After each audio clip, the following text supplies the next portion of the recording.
Good morning, everyone. Miss Lennon misses you immensely. This one is video number 4. So if you haven't watched any of the other videos, Miss Lennon needs you to go back and review those so you'll have a great understanding of the age of discovery. Remember, our essential standard is analyze exploration and expansion in terms of its motivation and impact on our modern world. Today we're going to be talking about Hernan Cortez and the Aztec, and Francisco Pizarro and the Incas. So remember how we talked about how word of mouth is highly popular? It was back then and it still is today. Think about it sometimes when you go on family vacations and you snap photos of all the wonderful things that you see, the nice hotel that you stayed at, a fancy restaurant that you've eaten at, and you post those photos. And when people see them on your social media sites, they're curious to know about all the wonderful things that you did on your trip. Well, these early explorers came back and they were telling people of all the wonderful things that they saw. They bought back souvenirs just like we buy souvenirs today. And they shared those items with other people who were curious to know more about the different cultures, the different lands, the different places that were out there. Okay, so let's start with Hernan Cortez. He was a Spanish conquistador and he was fascinated with those tales told by Columbus. Cortez spent several years living in the Bahamas and he was working as a farmer. In 1511, he joined Diego Velázquez's expedition to conquer Cuba. Despite some of the successes that Cortez had, he served as a clerk to the treasurer and later he became the mayor of Santiago.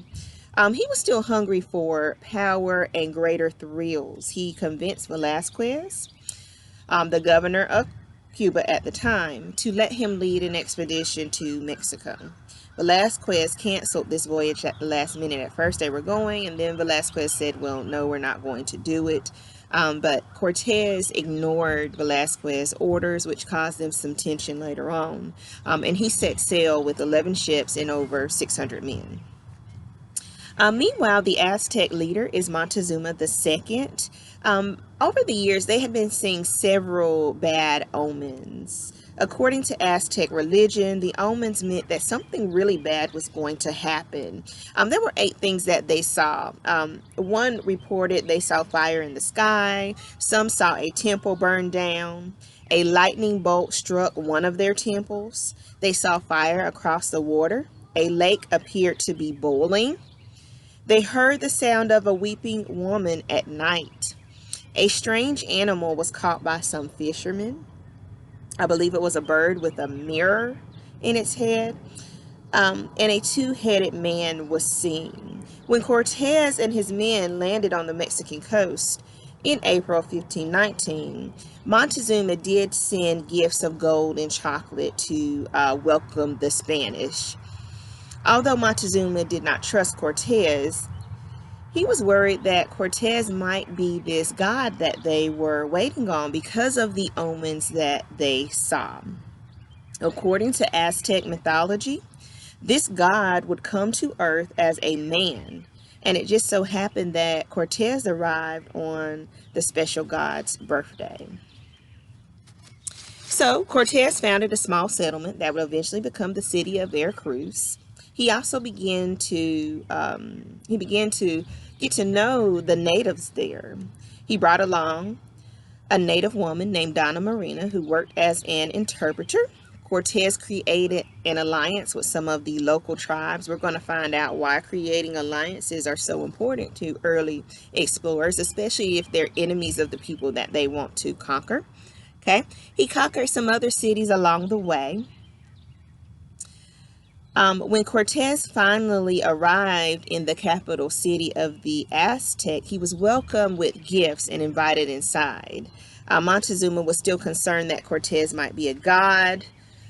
Eventually, tensions mounted between the two sides and a fight breaks out. Cortez and his men did what they came to do, and that was to take Montezuma captive so they could bring down the Aztec Empire. Historians believe that during that time, as they're trying to pacify the people and get the people to calm down, they brought Montezuma out because the Aztec respected their leader and they did what the leader said. So Montezuma comes out. It's still chaotic. An arrow is shot and it hits him in his side, and he dies of his injuries. They're unsure which side killed Montezuma, but they believe the arrow came from his own people. Okay.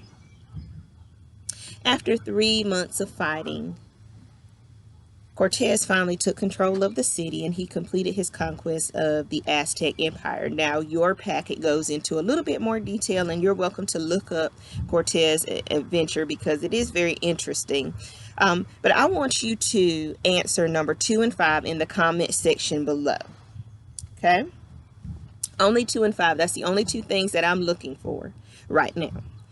And next we have Francisco Pizarro and the Incas. He was a cousin of Cortez, and he knew what Cortez did, how he was able to bring down the Aztec. He was interested in doing something similar. He heard of a beautiful place from tales of other explorers, and he decided, well, I'm going to bring down the Incas. Okay. Unlike Cortez, though, Pizarro was given permission to conquer the Incas by King Charles I. Okay. Meanwhile, in Incan culture, Atahualpa is fighting a long war with one of his brothers. His father had died without leaving an heir to the throne. In most cultures, we know that it goes to the oldest son. Okay, but these 2 brothers are fighting, and their dad did not name an heir. Atahualpa had just won. Him and his brother had fought for years, okay, and he was celebrating his victory because he would be crowned as king of the Incas. He is enjoying a nice bath in one of those natural springs when Pizarro shows up, okay. When these conquerors are showing up, they can't get to the kings right away. It's just like a celebrity. We can't walk up to a celebrity today because they have bodyguards and everybody is around. They have a special time for you to meet or greet or do whatever it is that you're going to do. So the messengers are the go-between. They're alerting Atahualpa, well, we have some strange visitors here. The same way with the Aztec. They alerted Montezuma. Montezuma said, well, go and take him these chocolates and gifts and everything else.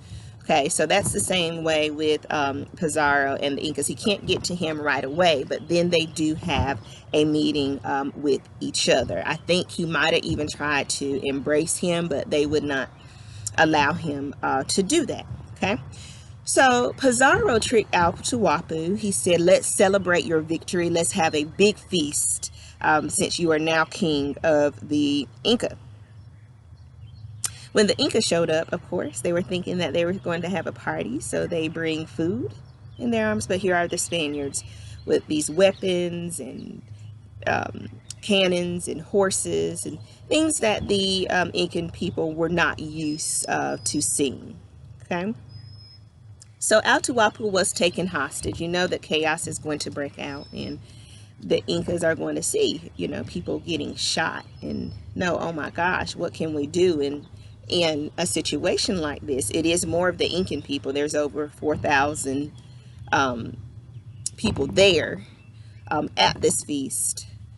But the Spaniards have guns, so when they're seeing people shoot with these devices that shoot fire and it instantly has killed my friend, chaos has erupted. Okay. Atahualpa was very smart. He knew what the Spaniards wanted. They were trying to make deals with each other. However, it didn't matter what deal Atahualpa made. They were going to kill him. They knew that they had to kill the leader in order to get the things that they wanted. Okay. Atahualpa orders his servants to bring in gold on top of gold. He had lots of it. I want you to answer number 2 in the comment section below on the page where it says Pizarro uses treachery to defeat the Incas. Okay, so here again we have motivations for exploration and conquest. Okay, during this time a lot of cultures are lost. Things were destroyed. Cortez tore a lot of things down, you know, ordered things to be broken. So a lot of that rich Aztec culture, the things that they had were broken up and, you know, could not be saved because of what they did to them.